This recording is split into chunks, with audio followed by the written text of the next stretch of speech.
তুমি কি মনে করো, যেমন একজন বলেছে এদের উচিত ক্ষমা চাওয়া। তুমি কি মনে করো ছাত্রলীগের ক্ষমা চাওয়ার কোনো কিছু আছে, বা তারা কি কোনো ভুল করেছে? আত্মসমালোচনার দিক থেকে তোমাকে যদি বলা হয়, কারণ তুমি একসময় এখান থেকে পদত্যাগ করেছিলে। তুমি এই বিষয়টাকে কিভাবে দেখছো? যে এখন কি ছাত্রলীগের ক্ষমা চাওয়ার মতো কিছু আছে?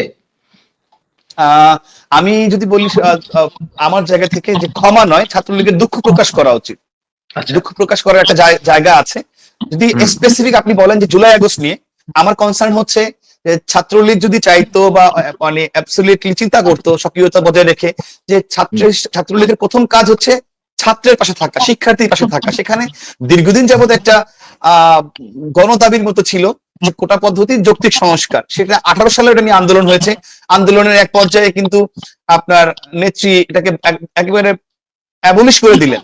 সেই পরে যখন আবার আদালতের মাধ্যমে সেই কোটা ফিরে আসার একটা সংখ্যা তৈরি হলো, সেই জায়গাতে যখন আন্দোলনের প্রথম স্টেপটা হলো, মানে আমার কথা হচ্ছে যে আন্দোলন কখনোই কোনো শিং মাছ বা কই মাছ না, এটাকে জিয়ায় রাখতে হবে।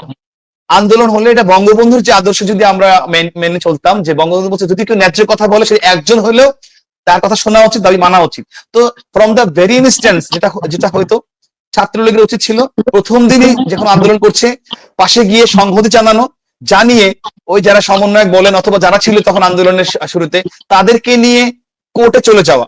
যেহেতু আমরা কোর্টকে রেসপেক্ট করি, উচ্চ আদালত, সেখানে ওই 6 জন সমন্বয়ক যারা হয়েছে ওদেরকে নিয়ে ছাত্রলীগ যদি কোর্টে গিয়ে আপনার অ্যাটর্নি জেনারেলের কাছে গিয়ে বলতো যে আমরা শিক্ষার্থীদের পক্ষ থেকে ছাত্রলীগ পক্ষভুক্ত হবে, এবং ছাত্রলীগ পক্ষভুক্ত হয়ে সে আপনার সেই দায়িত্বটা নিত, তাহলে কি হতো? কোটা যে সংস্কার হতো, সারা বাংলাদেশ দেখতো বা জানতো যে ছাত্রলীগের তত্ত্বাবধানে, ছাত্রলীগের আইনি সহায়তায়, সাপোর্টে আন্দোলন এইটা সংস্কার হয়েছে। সারা বাংলা ছাত্রলীগ হিরো হতে পারত। এই সুযোগটা ছাত্রলীগ নষ্ট করেছে, আমি বলবো হেলায় হারিয়েছে। তো এই জায়গাটা যে বুঝতে না পারার যে অক্ষমতা, বা বুঝতে না পারার যে অক্ষমতা, কারণ এটা কিন্তু আপনার একটা প্রিভিয়াস সেটেলড ইস্যু, এমন না নতুন ইস্যু। নেরা কিন্তু বারবার বেলতলা যায় না। 18 সালে একবার গিয়েছে, সেখানে ছাত্রলীগের থেকে অনেক অনেক ধরনের অনেক ইস্যু হয়েছে, নাস্তানাবুদ হতে হয়েছে, বিভিন্ন ক্ষেত্রে গিয়ে মানে ডাইলেমায় ভুগতে হয়েছে। ছাত্রলীগের অনেকেই সেখানে আন্দোলনে শরিক হয়েছিল। ইনফ্যাক্ট ছাত্রলীগের ঢাকা বিশ্ববিদ্যালয়ের যে সেক্রেটারি শয়ন এবং সৈকত, তারাও কিন্তু 18 কোটা আন্দোলনে শিক্ষার্থীদের পক্ষে সাপোর্ট দিয়েছিল।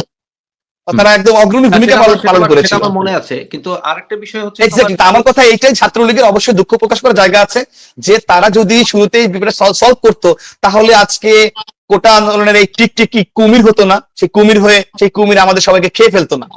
সেটাই হয়েছে। তো এটার দায়ভারটা ছাত্রলীগ কোনোভাবে কিন্তু এড়াইতে পারে না। তারা চাইলে সমাধানটা করতে পারতো দায়িত্বটা নিয়ে। আমি আপনাকে ছোট একটু এক্সাম্পল দিয়ে দিই।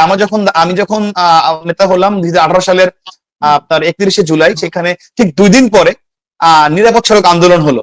তা আমি কিন্তু একদম যেদিন আন্দোলন শুরু হয়েছে, from the very very first hour, আমি রাজপথে নেমে সবার উদ্দেশ্যে একদম মিডিয়ার সামনে বলেছি যে আন্দোলনটা যৌক্তিক, এই আন্দোলনে ছাত্রলীগ পূর্ণ সমর্থন জানাচ্ছে, এবং যদি তখন আওয়ামী লীগ সরকার, যে সরকার যদি এই 7 দফার দাবি শিক্ষার্থী মেনে না নেয়, তাহলে ছাত্রলীগ গভর্নমেন্টের এগেইনস্টে আন্দোলন করবে। এই কথা বলার পরে আজকে কোটা আন্দোলনকে কেন্দ্র করে এই যে আপনার শিবির বলেন বা মানে এন্টি গভর্নমেন্ট যে বিশাল পার্টি, বা সিআইএ বলেন, আপনার আইএসআই বলেন, what ever all the parties, তারা যে ষড়যন্ত্রের বীজটা বপন করেছে, সেই বপন করার প্ল্যাটফর্মটাই পাইতো না যদি শুরুতেই কন্ট্রোলটা ছাত্রলীগ নিয়ে নিত বা আওয়ামী লীগ পক্ষ থেকে নেওয়া হতো। আমরা কিন্তু কোনোভাবে এড়াইতে পারবো না, এই প্ল্যাটফর্মটা কিন্তু সামহাউ আমরা সৃষ্টি করে দিয়েছি। ওদের ষড়যন্ত্র করার প্ল্যাটফর্মটা আমরা সৃষ্টি করে দিচ্ছি। আমি কিন্তু এটা করার পরে ওরা আর ষড়যন্ত্রটা করতে পারে নাই, ঠান্ডা পানি ঢেলে দেওয়া হয়েছে।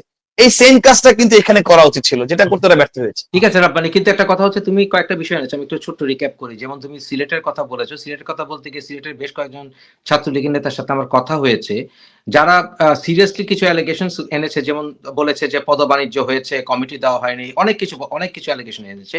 এবং তুমি এর সাথে এটা তুমি ক্লিয়ার করবে। আরেকটা বিষয় যেটা তুমি নিয়েছো সেটা সিআইএ। দেখো, আজকে কয়েক ঘন্টা আগে হোয়াইট হাউস থেকে ডোনাল্ড ট্রাম্প যে কথাটি উল্লেখ করেছেন, $29 মিলিয়ন, বোধহয় তুমি শুনেছো ব্যাপারটি। জি তাহলে ভাই, শুনেছি। তাহলে তুমি কি এগ্রি করছো যে সরাসরি এখানে ইউএস ফান্ডিং এসছে, এবং তোমরা সেগুলো ধরতে পারো? 100%, 100%। এখানে এখানে আপনার শুধু আমরা না, এখানে মানে সরকারের এতগুলো গোয়েন্দা সংস্থা আছে, তাদের ব্যর্থতা আছে।